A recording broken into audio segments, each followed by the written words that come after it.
Allahumma la sahla illa ma ja'altahu sahla wa anta taj'alul hazana idza syi'ta sahla. Para asatidzah, para kibarus syuyukh, pendiri Ma'had Darus Saadah, para ummahat, nisa usyura, para asatidzah semuanya, SDM Ma'had yang kita cintai Darus Saadah. Alhamdulillah pada kesempatan siang hari ini saya diminta untuk mengkaji satu tema yang menarik sih Ustadz. Kalau bahas duit itu insya Allah kemungkinan ngantuknya kecil, karena ini pengalaman saya ya, kalau ngisi masalah duit itu biasanya menarik untuk dikaji. Ayuhal ikhwah, antum bayangkan ya betapa harta ini kalau kita sembrono mengelolanya itu efeknya bisa kemana-mana Ustadz. Maka kita sejak dini harus berlatih untuk tidak memandang harta itu sebagai sesuatu yang mahal. Dan itu yang kami dapatkan dari guru-guru kami ya, dari Syekh Mahir dan sebagainya ya. Beliau bercerita tentang Syekh Muhammad Thaha Sukar itu la yara lidunya ay qimah, karena itulah dia dicintai oleh banyak orang ya. Dan itu sebenarnya kan teladan para salaf itu dulu seperti itu Ustaz. Ketika Khalifah Sulaiman bin Abdul Malik bertemu dengan Abu Hazim Salamah bin Dinar pas ibadah haji, dia mengatakan, wahai Abu Hazim, ma baluna nakrahul maut, kenapa sih kami ini kok tidak suka menghadapi kematian? Maka Abu Hazim mengatakan, li'annakum ammartum dunyakum wa kharrabtum ukhrakum fatakrahuna lintiqala minal amari ilal kharab. Karena yang kamu makmurkan duniamu dan akhiratmu kamu hancurkan. Wajar sehingga kalau kamu nggak suka berpindah dari tempat yang makmur ke tempat yang hancur. Kenapa saya kalau ngomong di depanmu, kami ini kok seperti keluh ya, segan, takut, panik. Beliau mengatakan orang kalau dia mencari dan menyampaikan ilmu karena Allah, maka dia akan disegani oleh semua orang. Tetapi kalau dia mencari ilmu dan menyampaikan ilmu karena tujuan duniawi, maka dia akan disepelekan oleh semua orang. Oleh karena itu saya yakin para asatidzah semuanya ya, kita semua kan kalau secara teori itu sudah nggak kurang-kurang lah pengetahuan kita tentang bagaimana kita harus bersikap waro'. Innallaha thayyibun la yaqbalu illa thayyiban wa innallaha amaral mu'minina bima amara bihil mursalin faqala ta'ala ya ayyuhar rusulu kulu minat thayyibati wa'malu salihan ya ayyuhalladzina amanu kulu min thayyibati ma razaqnakum thumma dzakara ar-rajula ash'atha aghbara yutilus safara yamuddu yadayhi ila as-sama'i ya rabbu ya rabb wa mat'amuhu haram wa malbasuhu haram wa ghudhiya bil haram fa anna yustajabu lidzalik. Ayuhal ikhwah, masuk DS itu bangga ketika di halaqah-halaqah sore itu kita selalu dibacakan itu Ustaz ya, kitab Mukhtasar Minhajul Qasidin itu yang masih terngiang-ngiang sampai sekarang. Tema yang paling favorit ya kita terima waktu itu adalah ketika mendengar kisah-kisah salaf zuhud terhadap dunia dan bersemangat mencari akhirat ya.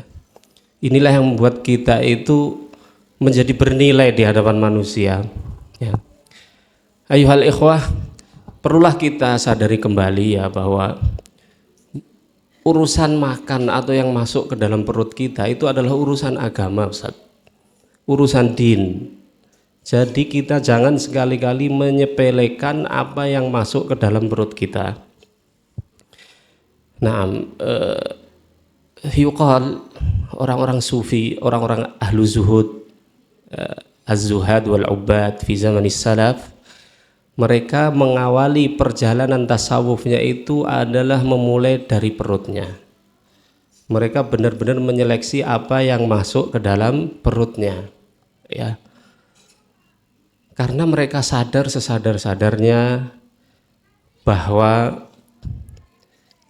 perilaku kita termasuk amal ibadah ya, itu kan memerlukan energi, dan energi itu berasal dari makanan.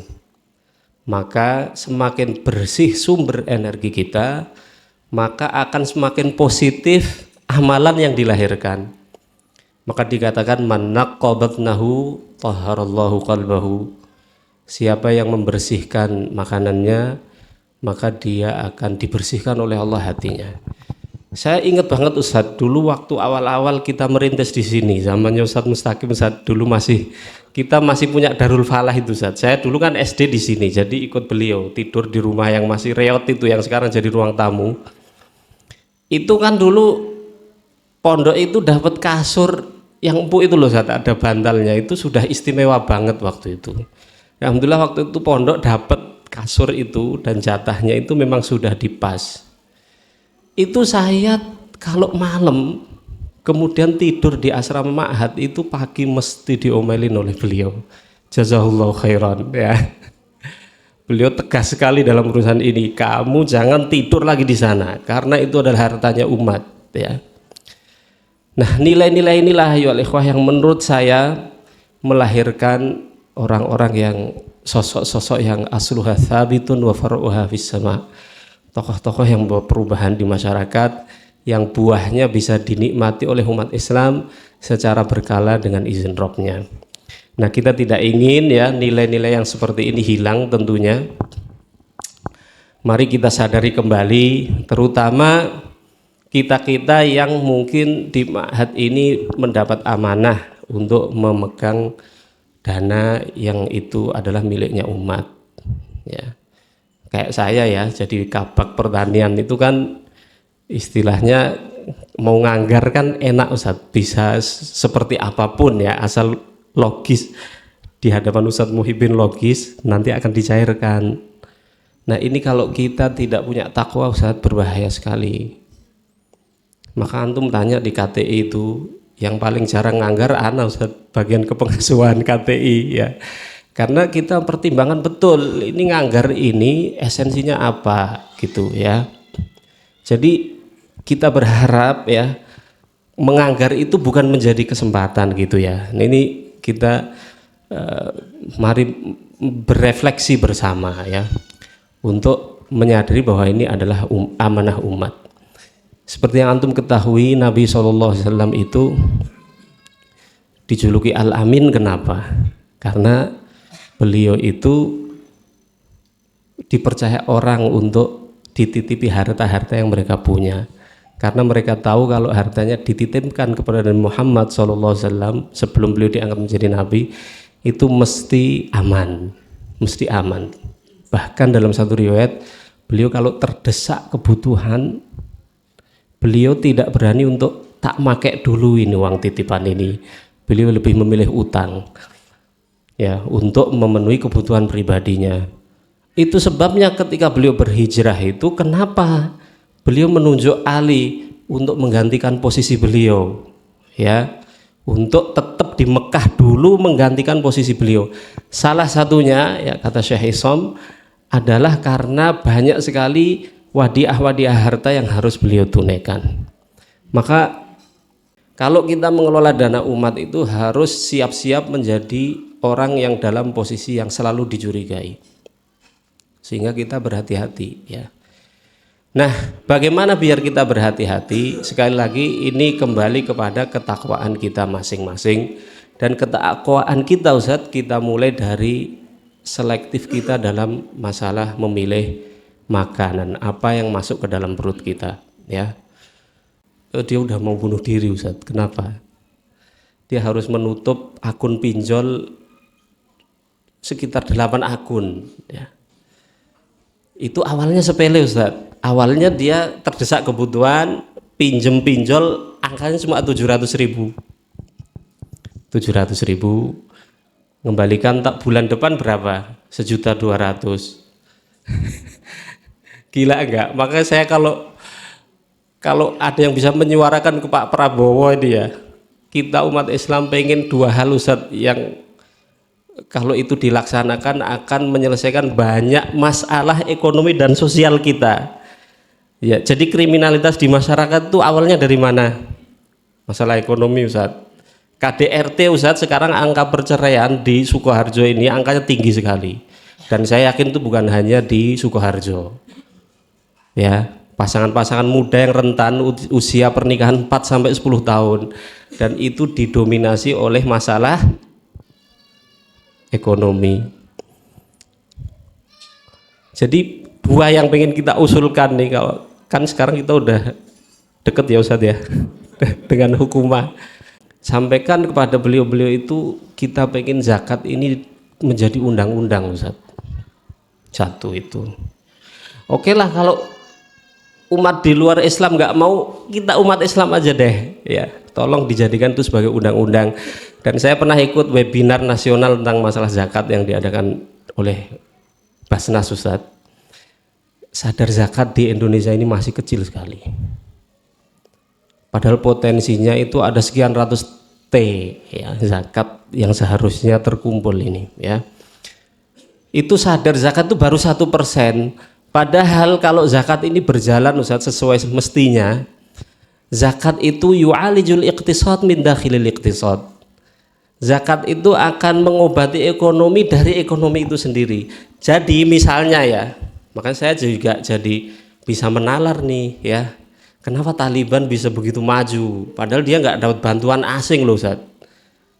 Bahkan dia sampai sekarang yang mengakui dia, pemerintahan dia kan cuma 1-2 negara. Tapi kok begitu cepat perkembangannya, bisa bikin base sendiri belum lama ini ya. Dia bikin kanal terbesar mulai dari utara sampai selatan, sekian ratus kilometer Ustadz, untuk membackup sektor pertanian.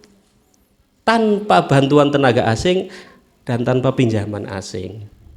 Mereka adalah orang-orang yang paham tentang ekonomi Islam. Nah ini zakat ini kalau berjalan Ustadz, dia yu'alijul iqtisad min dakhilil iqtisad.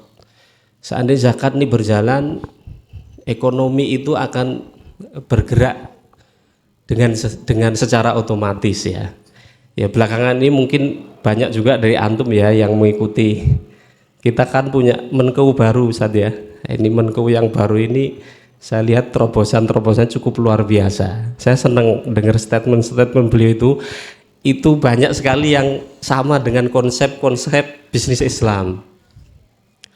Misalnya beliau bilang, kenapa beliau sekarang menaruh 200 triliun yang di bank sentral itu disalurkan ke bank-bank, walaupun itu ribawi ya, dalam pandangan syariat kita belum ideal memang, tapi itu tujuannya bagus supaya uang itu tidak mandek, supaya uang itu beredar. Kalau beredar dengan sendirinya ekonomi akan bergerak. Kalau ekonomi bergerak, apa yang terjadi? Orang nggak usah disuruh bayar pajak, dia akan bayar pajak dengan senang hati, kan duitnya banyak. Beliau gitu. Kalau sekarang antum bayar pajak ngedumel nggak? Kalau bisa nggak usah bayar ya Ustadz ya. Ini sebenarnya dari beberapa sisi itu ada kesamaan dengan sistem Islam. Kesamaannya di mana Ustadz? Antum pernah berpikir nggak sebenarnya apa sih fungsi uang itu? Fungsi uang itu kata Imam Ghazali, dia adalah sebagai antara Ustadz. Alat perantara antara orang yang menginginkan barang yang tidak dia miliki. Saya punya 1 ton cabai, terus saya pengen mobil, mau beli ke Ustadz Isa. Ustadz saya kasih cabai 1 ton, mau boro-boro 1 ton ya. Jadi gimana kalau tidak ada uang? Repot sekali Ustadz. Ustadz Isa butuhnya bukan sedang cabai nih, butuhnya sedang butuh baju misalnya. Maka ini harus ada perantara keduanya yang dia menjadi nilai tukar yang disepakati.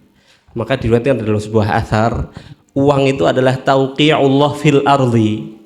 Uang itu adalah tanda tangannya Allah di muka bumi. Kalau sampean bawa tanda tangan itu, butuh apapun pasti terkabul. Bener apa enggak Ustadz? Oh tak pikir bener juga ya. Oh ini tanda tangan Allah ini. Maka kata beliau apa? Kalau antum menyimpan uang itu sebenarnya sampean mendolimi fungsi uang. Uang itu Allah ciptakan bukan untuk disimpan Ustaz, tapi litadawul, untuk beredar di tengah masyarakat ya. Jadi nggak usah nabung dong. Nah, ini pembahasannya bisa kemana-mana ini. Tapi perlu antum ketahui Ustadz, bahwa di dalam Islam fungsi uang itu untuk itu. Maka kalau dia disimpan Ustadz, yang rugi satu, kita menzalimi uang itu sendiri. Terus kita merugikan kita diri sendiri, diri kita sendiri. Kita merugikan masyarakat di sekitar kita, dan kita merugikan ekonomi secara umum. Makanya terjadi inflasi itu kenapa Ustaz? Inflasi itu kan angkanya membengkak tapi nggak ada nilainya. Ini salah satunya karena banyak uang-uang yang mandek, yang tersimpan itu, yang tidak dipakai itu. Makanya di dalam Islam kita dianjurkan untuk berperilaku konsumtif Ustaz. Konsumtif tapi yang positif loh ya. Karena nanti kalau nggak positif, nanti ada jadi efek yang kedua namanya mubazir. Nah mubazir ini juga bahaya sekali efeknya Ustaz. Yang saya ceritakan kepada antum tadi, ada akhwat yang sampai mau bunuh diri karena tercekik, itu salah satu sebabnya adalah perilaku tabdzir. Perilaku tabdzir ini salah satu sebab seseorang diberi status sebagai safi, sufaha, yang mana sufaha ini termasuk kategori orang-orang yang asetnya harus disita Ustaz. Iya, jadi dia nggak pandai membelanjakan harta. Dan kalau saya kemarin buka tafsir Ibnu Katsir ya tentang wala tu'tus sufaha amwalakumul lati ja'alallahu lakum qiyaman. Jangan kamu berikan orang safih itu hartanya, karena dia adalah penopang hidup. Warzuquhum fiha, beri dia rezeki dari uang dia yang kamu sita itu. Ustadz, banyak loh di antara kita itu yang pandai nyari duit, tapi dia terjerat hutang yang nilainya tidak kecil karena tidak punya kecerdasan finansial, yang itu sudah dibahas oleh Ustaz Abdul Khalik kemarin. Tapi sebenarnya kita ini kan memimpikan masyarakat Islam Ustaz. Kita ingin menunjukkan kepada masyarakat di sekitar kita, Islam itu kalau mau lihat Islam, lihatlah masyarakat Darussahadah, harusnya seperti itu. Termasuk dalam hal pengelolaan uang Ustaz. Ini sekarang kenapa ya ikhwan itu kok banyak seperti itu? Salah satunya adalah karena nuruti gaya hidup Ustaz. Jadi kita tidak mau hidup apa adanya. Jadi mulai dari sekarang mari Ustaz, saya tidak ingin ya ada di antara SDM Darussahadah ini yang terperangkap dalam belitan hutang yang tidak berujung tadi, karena kita nuruti gaya hidup. Kita tidak ingin disebut orang tidak mampu. Padahal akhlak Nabi SAW itu apa Ustaz? Qul ma as'alukum alaihi min ajrin wa ma ana minal mutakallifin. Katakanlah aku tidak minta balasan dari berdakwah ini, dan aku bukanlah orang yang mutakallif, bukan orang yang suka bikin-bikin, orang yang apa adanya. Ya nek memang adanya punya motornya seperti itu ya sudah seperti itu, nggak apa-apa Ustaz ya. Nggak usah dipaksakan biar bisa nyetatus ya. Wah ini teman-temanku udah umroh semua nih, tinggal aku. Wah akhirnya memaksakan diri untuk utang misalnya, yang kita tidak bisa mengukur nih bisa membayar nggak utang itu. Ustaz Abdul Khalik kemarin bilang ke kita, biasanya nih ya, ini kepengalaman beliau, orang kalau ngutang terus tidak ada gambaran nanti nyaurnya dari mana ya, biasanya nggak kesahur itu Ustaz. Itulah makna dari siapa yang meminjam yuridul ada adallahu anhu. Siapa yang berhutang dan dia yuridul ada, dia ada rencana untuk menyaur utang. Rencana itu berarti antum selama ini pernah nggak, saya utang 100 juta, udah terencana belum mau nyaurnya dari mana ya. Ya oleh karena itu tolong ini kita berhati-hati ya, jangan menyepelekan. Sekarang ini kan kita dimanjakan dengan instrumen-instrumen yang seolah-olah instan, tetapi itu merupakan jebakan ekonomi Ustaz. Salah satunya apa? Pay later ya. Belanja, enak kali ya, ke mall tinggal gesek ya. Nanti bayar tol gesek, nanti pesan Grab, nanti tagihannya akhir bulan dan seterusnya. Ini perilaku-perilaku seperti ini kalau kita tidak menyadari ya, dan kita tidak banyak-banyak menata hati Ustaz, nanti tidak terasa kita akan terjebak pada hal-hal yang seperti itu. Maka ana berharap, kita semua berharap ya, nilai-nilai warok, nilai-nilai kezuhudan ya, yang dulu kita pernah merasakan kenikmatan hidup Ustaz, dalam suasana seperti itu, mari kita pertahankan. Walaupun saya yakin itu berat, tetapi kalau kita berhasil, insya Allah nanti akan menjadi role model Ustaz untuk ma'had-ma'had yang lain. Jadi itu saya, dalam Islam ini ada sistem ekonomi yang sebenarnya Allah rancang untuk mengatur bukan hanya sekupnya pondok Ustaz, tapi bahkan negara. Ya. Saya kasih contoh zakat tadi ya. Zakat itu sebenarnya, kenapa ada zakat Ustaz? Zakat itu sebenarnya kalau kita memahaminya dari kata maqasidi, itu adalah supaya orang tidak berzakat. Tapi mari kita berpikir bijak ya. Berpikir secara elegan. Nabi SAW dalam hadis Abu Dawud yang diriwayatkan dari Fatimah binti Qais, beliau mengatakan inna fil mali la haqqan siwaz zakah. Di dalam harta itu ada kewajiban lain selain dizakati. Jadi antum jangan kira kalau antum duitnya sudah banyak itu berarti kewajibanku cuma berzakat, tidak ya. Mudah-mudahan nanti yang hadir di sini jadi muzaki semua Ustaz. Amin. Jadi apa kewajiban yang lain selain zakat itu? Harta itu di dalam Islam ada urutannya, ada dua Ustaz sebelum ditunaikan kewajiban zakatnya, yaitu hakut tasyril. Hakut tasyril itu adalah kewajiban untuk diputer, untuk diaktifkan, untuk dialirkan. Karena harta ini adalah inna harakatal mali fil iqtisad ka harakatid dami fil jasad. Pergerakan uang dalam ekonomi ini seperti pergerakan darah di dalam tubuh. Ya, semakin banyak yang mampet, Ustaz, orang nanti mulai kena hipertensi ya, hipertensi jantungnya dan sebagainya. Kalau parah bisa mati Ustaz. Ya, ekonomi juga gitu. Ketika peredaran uang ini tidak lancar, maka pasti akan mengganggu sistem ekonomi. Maka kalau semakin banyak orang yang nabung itu sebenarnya bukan sesuatu yang bagus Ustaz. Antum tahu kan perusahaan Ar-Rajihi yang di Saudi itu, perusahaan bisnis terbesar, salah satu sektor bisnis yang dia andalkan adalah perkebunan kurma. Syekh Ar-Rajihi itu dikatakan beliau tidak pernah nyimpen uang cash.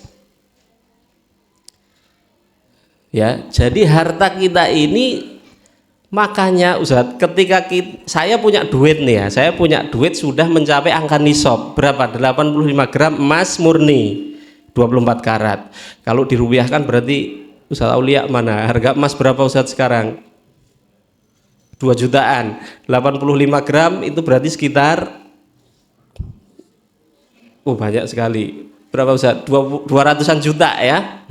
Saya punya uang 200 juta, itu kan sudah sampai nisab. Syariat tidak langsung mewajibkan zakat kepada kita. Terus kita ada syarat satu lagi namanya hawalanul haul. Dia harus ditunggu mengendap selama setahun. Antum pernah nggak berpikir kenapa sih kita diberi kesempatan menunggu setahun? Seolah-olah syariat mengatakan kita, hei orang kaya, ini duitmu udah sampai nisab nih ya. Saya kasih waktu kamu 345 hari Hijriah ya. Kamu puter duit itu. Kalau selama 1 tahun kok masih di angka itu, apalagi bertambah ya, terpaksa kami tarik 1/40-nya atau 2,5% untuk kepentingan duitmu sendiri dan untuk kepentingan orang-orang di sekitarmu dan untuk kepentingan perekonomian secara global.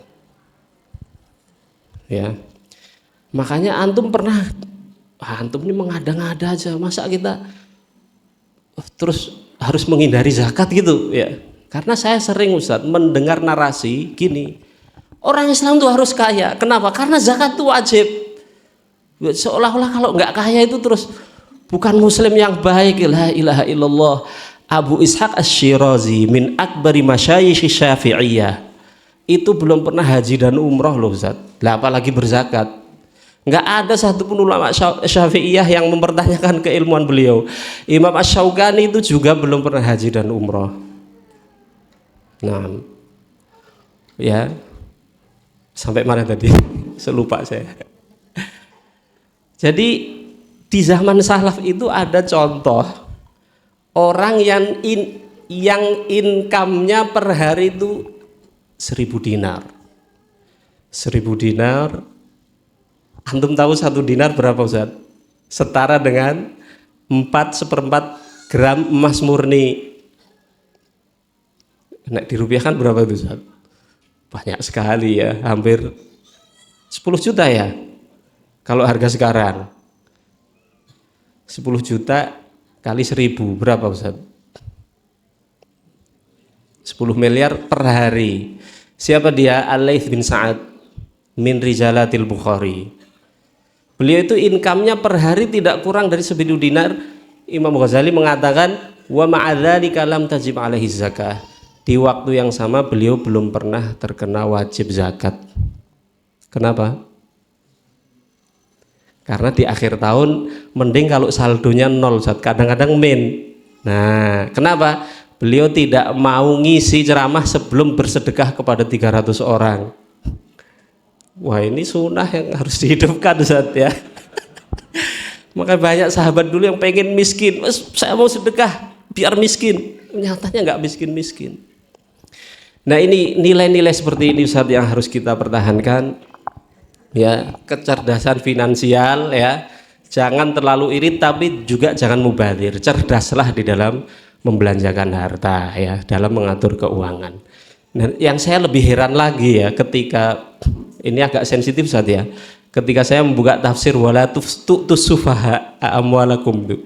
Jangan memberikan harta itu kepada orang-orang safih. Sebagian ulama menafsirkan safih itu siapa?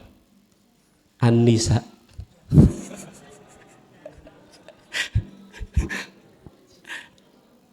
Jadi aslinya duit itu yang megang suami apa istri? Tapi itu ada lanjutannya ya.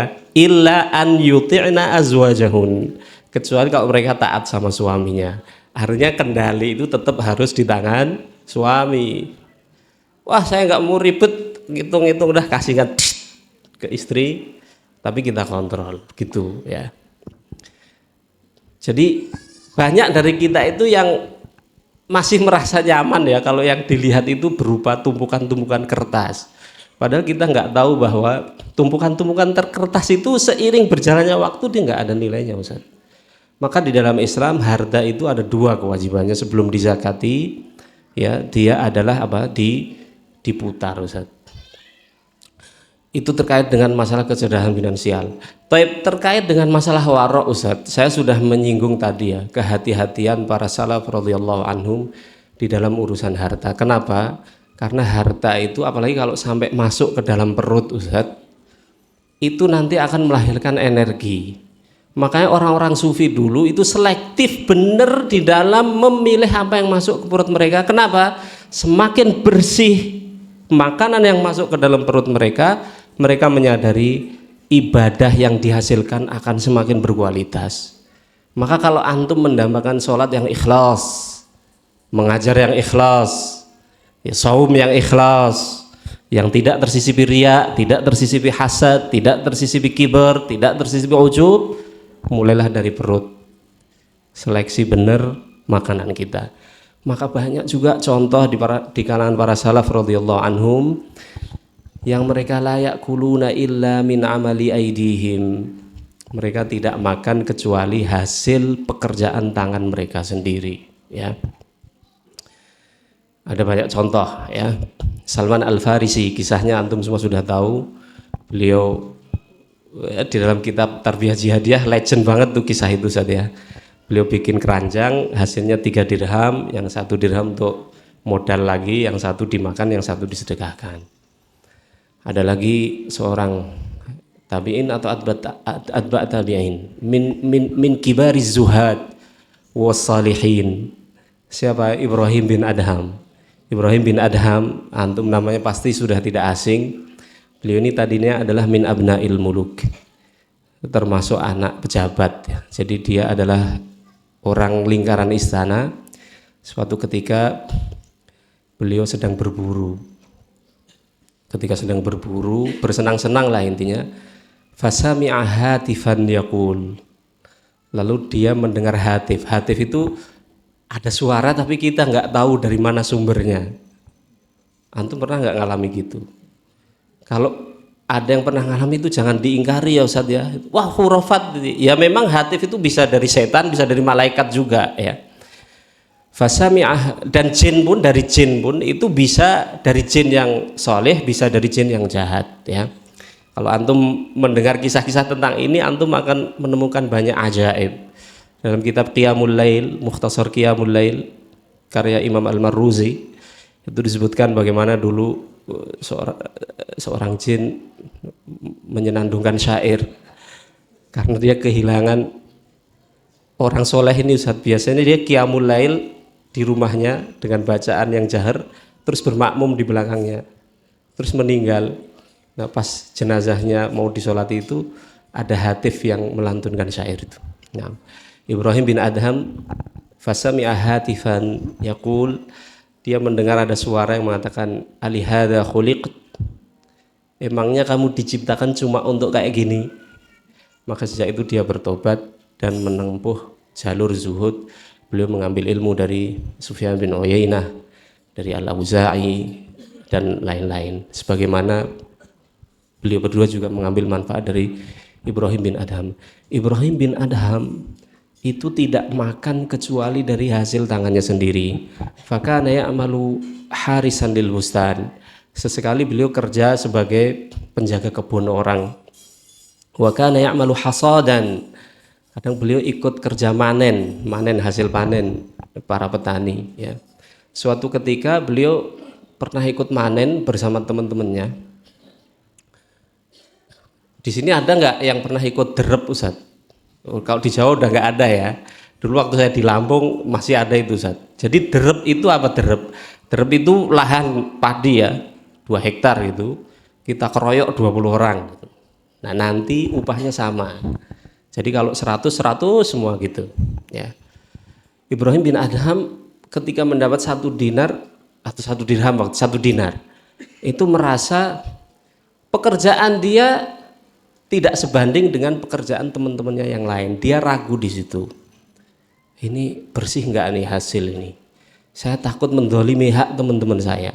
Akhirnya ketika teman-temannya istirahat, dia kerja sendirian memanen untuk membersihkan 1 keping ini tadi, untuk memastikan apa yang masuk ke dalam perutnya itu adalah sesuatu yang halal. Kisah Abu Bakar As-Siddiq antum juga sudah dengar semuanya, bagaimana beliau memasukkan jarinya ke dalam mulutnya begitu tahu bahwa susu yang dia minum berasal dari amalul kahanah, praktek perdukunan. Imam Ghazali mengatakan jangan sekali-kali antum menyangka orang sekelas Abu Bakar itu secara fikih tidak tahu bahwa yang seperti itu sebenarnya ma'dzur. Lah orang nggak tahu. Secara fikih dapat udzur nggak Ustaz? Dapat udzur. Tetapi kewaraan mereka bukanlah warok orang-orang biasa. Mereka bermuamalah dengan Robnya dengan muamalah yang jujur Ustaz. Mereka sadar bahwa mereka adalah seorang hamba yang mengabdi kepada majikannya. Maka mereka nggak ingin ya ada energi yang keluar dari tubuhnya berasal dari sumber yang kotor ya. Umar bin Khattab kisahnya juga tidak kalah. Kalau menurut pikiran orang sekarang itu pasti dianggap hulu Ustaz. Itu kalau istilah sekarang tatoruf Ustaz ya. Ya enggak tatoruf, bukan istilah itulah ya. Tapi kita harus sadar Ustaz bahwa karena ketulusan mereka lah Islam itu sampai pada kita. Makanya saya merekomendasikan kepada para asitidah semuanya untuk membaca buku ini yang Arab ya Ustaz. Ini adalah terjemahan Al-Faqir dari buku berjudul Kitabul Halal wal Haram dalam Ihya Ulumuddin. Jadi beliau di situ membagi warok itu ada 4 tingkatan. Tingkatan yang pertama adalah waroknya orang-orang yang adil. Waroknya orang-orang yang adil itu adalah sebatas membatasi diri apa yang haram secara fatwa terbuka ulama. Cara gampangannya gini Ustaz, waroknya orang yang adil ini, orang yang biasa ya, itu masuk ke mall, dia mau beli sarden, di situ sudah ada label halal dari MUI, sudah, dia nggak mempermasalahkan. Tapi ada level warok yang lebih tinggi, yaitu waroknya orang-orang soleh, yaitu warok dari sesuatu yang indikasi keharamannya sangat kuat. Indikasi keharamannya sangat kuat, maka ini perlu fikih. Makanya mengukur ini kuat atau tidak itu seperti apa. Kalau antum baca buku ini Ustaz, Imam Ghazali ini beliau berasal dari lingkaran istana, jadi beliau tahu ya, kemudian beliau meninggalkannya. Beliau mengkisahkan di sini ada loh dulu yang sampai ketika di penjara itu tidak mau memakan makanan yang dihantarkan oleh tangan sipir penjara. Kenapa? Karena makanannya halal, tapi energi yang mengantarkannya bukan haram juga Ustadz, tercampur syubhat. Jangan-jangan berasal gaji dia itu berasal dari pajak yang tidak sah ya, pungutan yang tidak sah. Dia berhati-hatinya sampai seperti itu. Bahkan Imam Ghazali sampai membandingkan, ada orang yang seperti itu, ada level warok orang yang tidak mau memakan kambing yang digembalakan oleh penggembala yang zalim.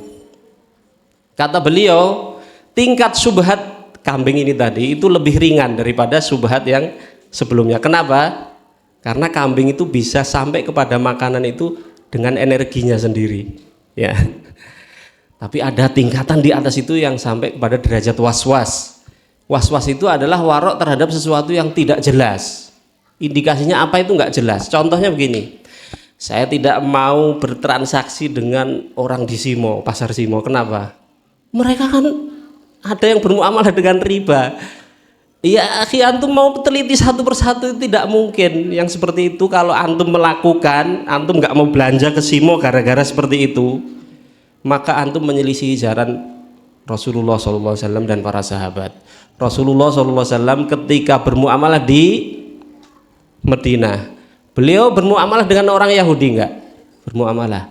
Orang Yahudi pakai riba enggak Ustaz? Terkenal dengan ribanya. Dan ada kemungkinan barang yang masuk ke pasar itu adalah barang-barang yang hasil curian, kan bisa saja ya. Nah, ketika indikasi itu tidak jelas, warok terhadapnya itu adalah was-was dan itu tidak dianjurkan. Beda dengan ketika ada indikasi kecil tapi kelihatan, ada korinahnya. Maka diriwayatkan dari Abu Sa'id Al-Khudri atau yang lain, beliau mengatakan, saya tidak pernah lagi mau bermuamalah dengan Umara'u Bani Umayyah sejak rumahnya Utsman bin Affan dijarah. Ali bin Abi Thalib radhiyallahu anhu ketika pindah ke Kufah, beliau kan tadi di Madinah kemudian tinggal di Kufah. Beliau tidak makan kecuali makanan yang dikirim dari Madinah. Wa kana ta'amuhu makhtuman, ada stempelnya, jadi berupa sawik. Sawik itu gandum dicampur madu ya, semacam bubur begitu. Dia ditaruh ditaruh di sebuah botol, kemudian dikasih penutup dari tanah, tanahnya itu makhtuman, distempel. Jadi beliau kalau makan itu dibuka itu. Ada tamu datang, ayo makan sama saya, disuguhi itu. Anta ta'kulu ila makhtuman? Anda makan seperti ini Amirul Mukminin ya.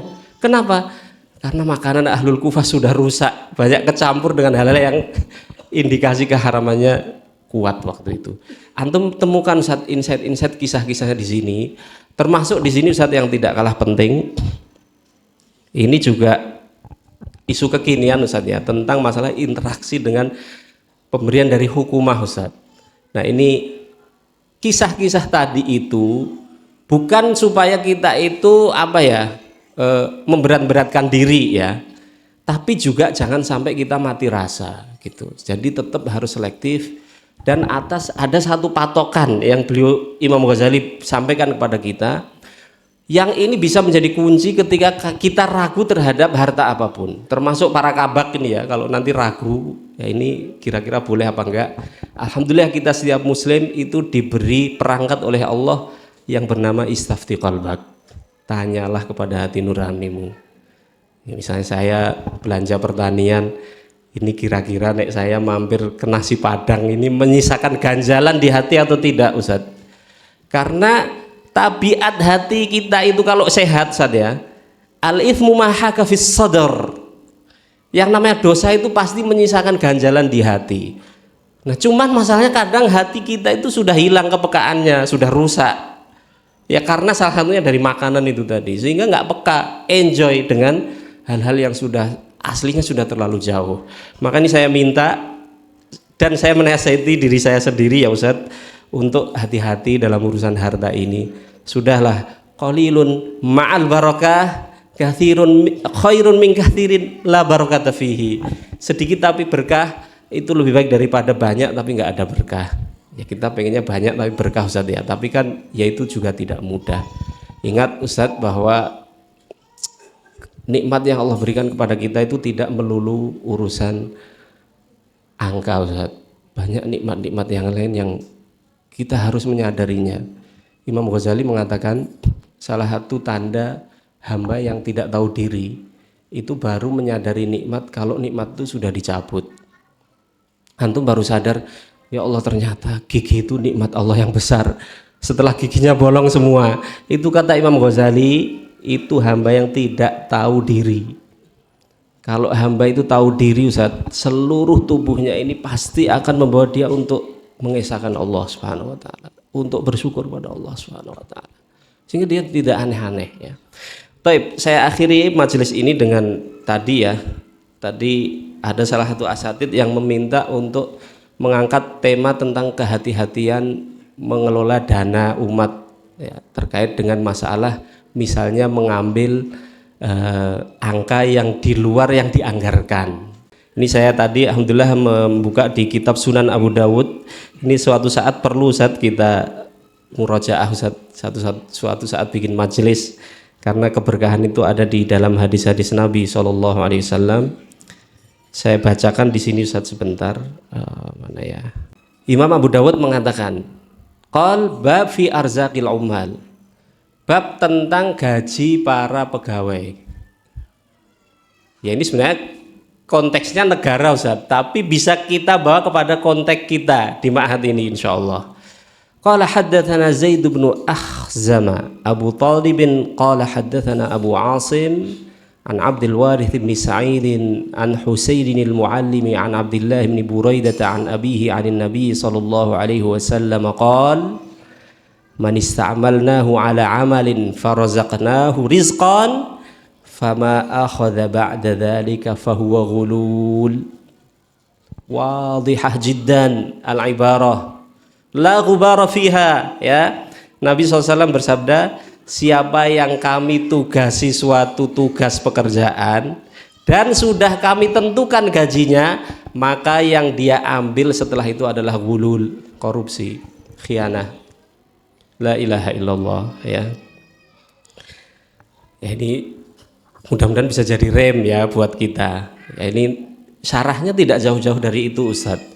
Nah, di hadis yang lain, qala haddatsana Abu al-Walid at-Tayalisi qala haddatsana Laits an Bukair bin Abdullah bin al-Ashaj an Busr bin Sa'id an ibn as-Sa'idi qala ista'malani Umar 'ala as-sadaqati falamma faragtu amara li bi'umalatin faqultu innama 'amiltu lillah qala khudh ma u'tita fa inni qad 'amiltu 'ala ahdi Rasulillah sallallahu alaihi wasallam fa'ammalani. Umar bin Khattab pernah menunjukku untuk suatu tugas, proyek lah kira-kira begitu atau pekerjaan ya. Begitu sudah selesai, dia memberi aku reward, memberi aku gaji ya. Maka aku mengatakan inna ma'amiltu lillah. Aku kerja ini karena Allah. Saya nggak mau menerima gaji. Ini juga tidak dibenarkan oleh Umar bin Khattab. Jadi kita juga jangan sok-sokan ya Ustadz ya. Kita ini bukan malaikat. Anak kita nangis, air susunya habis. Kita ini manusia Ustadz ya. Ada yang bilang perempuan tuh kayak token listrik, kalau habis bunyi terus katanya. Jadi kalau seperti itu terima Ustadz, terima ya. Kalau mudir mengatakan antum ambil Ustadz ya.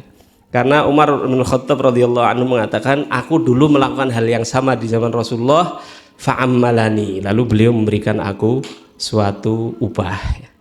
Ini ada satu hadis yang cukup menjadi kabar gembira bagi para kabak terutama ya, yang dipekerjakan oleh ma'had. Baik. Hadis Ibnu Lutfiyah antum semua sudah dengar ya. Nah, mana tadi ya, hilang Ustaz.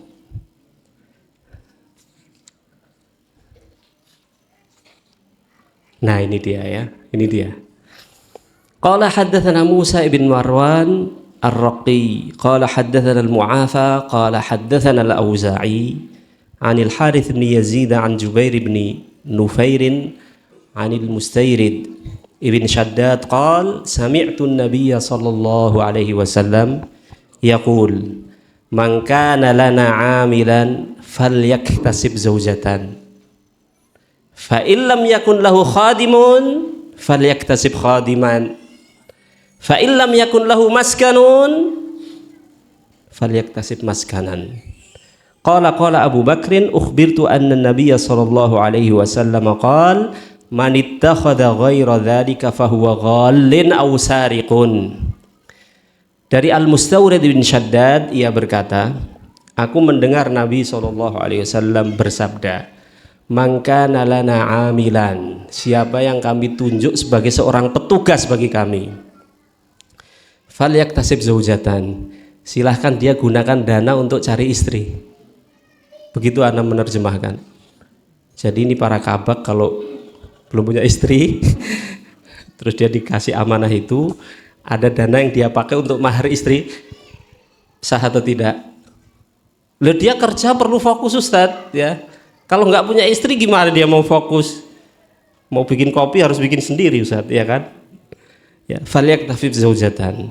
Fa illam yakun lahu khadim. Kalau dia tidak punya pembantu, falyaktasib khadiman. Boleh dia ngambil dana itu untuk cari pembantu. Oh, para kabak tersenyum ini. Ya. Ini ngomong ideal loh Ustaz ya. Fa illam yakun lahu maskanun. Masya Allah. Yang belum punya rumah. Falyaktasib maskanan. Dia bisa ngambil dana itu untuk bikin rumah Ustaz. Ini jangan jadi kaum zahiriyah ya. Ya. Terus qala Abu Bakar berkata, ukhbirtu anna nabiyya sallallahu alaihi wasallam qala, aku dapat berita bahwa Nabi SAW kemudian bersabda, man ittakhadha ghaira dzalika fahuwa ghallin aw sariq. Siapa yang mengambil lebih daripada itu maka dia adalah koruptor dan pencuri, maling ya. Intinya bukan di situ Ustaz. Kalau kita mau mengambil jatah lebih dari gaji kita itu harus minta persetujuan ma'had. Saya tadi udah konsultasi dengan Ustaz Khairul Dai dan itu sesuai dengan apa yang kita pelajari, bahwa kita para kabak ini itu adalah posisinya adalah sebagai wakil dari syakhsiyah iktibariyah namanya ma'had. Ma'had itu personal, tapi bukan personal berupa orang. Kita dalam bermuamalah, saya berbelanja ya untuk pertanian, yang bagian koperasi untuk koperasi, itu berbelanjanya itu saya sebagai wakil dari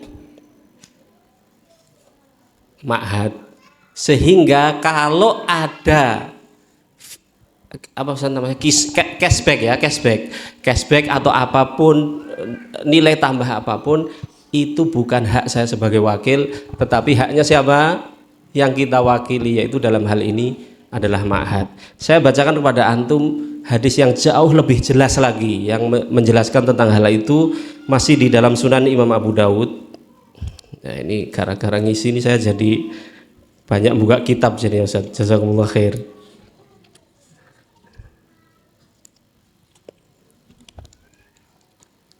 Nah, masih hadis yang sama Ustaz. Hadis ini berbicara tentang hadayal umal, tentang hadiah-hadiah yang diberikan kepada para pegawai.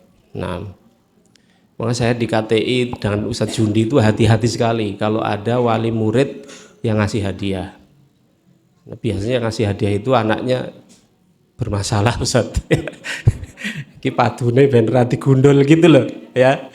Biar nggak dikeluarin dan sebagainya. Nah, itu terjadi ya. Ini dalam sebuah hadis dari Adi bin Umairah Al-Kindi bahwa Rasulullah sallallahu alaihi wasallam bersabda, "Ya ayyuhan nas, man amila minkum lana ala amalin fakatamana minhu mikhyatan fama fawqahu fahuwa ghullun ya'ti bihi yaumal qiyamah." Wahai umat manusia, wahai umat Islam, siapa saja dari kalian yang kami beri tugas suatu pekerjaan, lalu ada yang dia sembunyikan dari kami walaupun cuma sebatang jarum dan selebihnya, maka itu adalah ghulul yang akan dia bawa nanti pada hari kiamat. Nas'alullah al-afwa wal-afiyah. Ini tentu sihwah mubalaghah ya, supaya kita hati-hati. Jarum Ustaz, jarum. Apalagi kalau lebih dari itu, ya hati-hati ya. Maka istri saya kan disuruh megang koperasi ya, koperasi Bani Soleh. Itu selalu saya bilang kepada ketua yayasan, kalau ada yang selip mohon dihalalkan. Kita pun nanti kalau sudah membuat laporan sedetail mungkin kepada Ustadz, dalam hal ini yang mewakili ma'had ya, sampaikan kepada beliau, Ustadz kalau ada yang selip kami mohon maaf. Dan antum akan rasakan keberkahannya Ustadz ketika kita jujur bermuamalah kepada Allah dan dalam memperlakukan harta manusia. Lihat redaksi lanjutannya. Faqama rajulun minal ansari aswadu ka'anni anzuru ilaihi faqala ya Rasulullah iqbal anni amalak.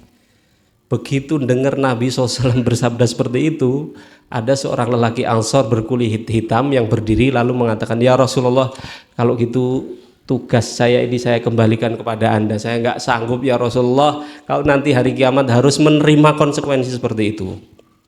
Qala wa madzak? Kenapa kamu minta mengundurkan diri? Qala sami'tuka taqulu kadza wa kadza. Saya mendengar tadi jenengan bersabda begini dan begitu. Ancamannya berat sekali ya Rasulullah. Qal Nabi SAW mengatakan wa ana aqulu dzalik. Memang aku mengatakan demikian. Man ista'malnahu ala amalin falyati biqalilihi wa katsirihi fama utiya minhu akhadahu wa ma nuhiya anhu intaha anhu. Ini Ustaz ya, Masya Allah, Nabi SAW utiya jawami'ul kalim. Satu kalimat itu yang menggambarkan apa yang dalam teori ekonomi sekarang laporan itu harus akuntabel dan transparan. Itu prinsip yang disepakati dalam semua sistem akuntansi keuangan baik di dunia Islam maupun kafir. Kata Nabi SAW, siapa yang kami tugasi suatu pekerjaan, silahkan melaporkan dari yang kecil sampai yang gede. Fama utiya minhu akhadahu. Kalau setelah laporan itu dia diberi, ini ribet buat kamu udah memberi jasa banyak kepada pondok, akhadahu, silahkan diterima. Nggak usah juga jual mahal dan sok-sok. Kata dia kayak malaikat ya. Wa manuhiya anhuntaha, dan apa yang nggak diberi ya jangan diminta ya. Nah inilah para asatidz sekalian betapa mulianya nilai-nilai Islam kita. Saya membayangkan ya kalau nilai-nilai seperti ini hidup di tengah-tengah kita, berapa kira-kira perubahan yang akan terjadi di masyarakat kita, di keluarga kita, di desa kita dan seterusnya. Jadi Islam itu kita sekarang pakai pendekatan soft power ya. Sudah bukan eranya lagi ya, pakai yang keras-keras. Salahnya pakai ini Ustaz. Dan itu sebenarnya ustaz-ustaz kita sudah mencontohkan ya, seperti yang beliau bilang tadi, Ustaz Abdullah Sungkar, Ustaz Abu Bakar Ba'asyir itu setahu anak beliau nggak mau ngutang Ustaz ya. Termasuk Ustaz Abu Tolod itu juga nggak mau ngutang ya. Bukan itu dilarang ya, tapi itu kan pilihan masing-masing. Intinya yang ini saya katakan, mari kita Ustaz mendakwahkan Islam melalui hal kita, melalui perilaku kita. Antum untuk menjadi dai tidak harus pandai berceramah, enggak. Tidak harus menjadi faqih yang mutamakin dalam fikih Syafi'i, enggak. Antum tahu Indonesia ini menjadi negeri dengan mayoritas muslim itu melalui apa? Min akhlaqit tujar, dari perilaku akhlak para pebisnis dari Yaman waktu itu. Aku qouli hadza wa astaghfirullah li wa lakum. Wassalamualaikum warahmatullahi wabarakatuh. يا نفس إن لم تظفري لا تجزعي وإلى موائد جودي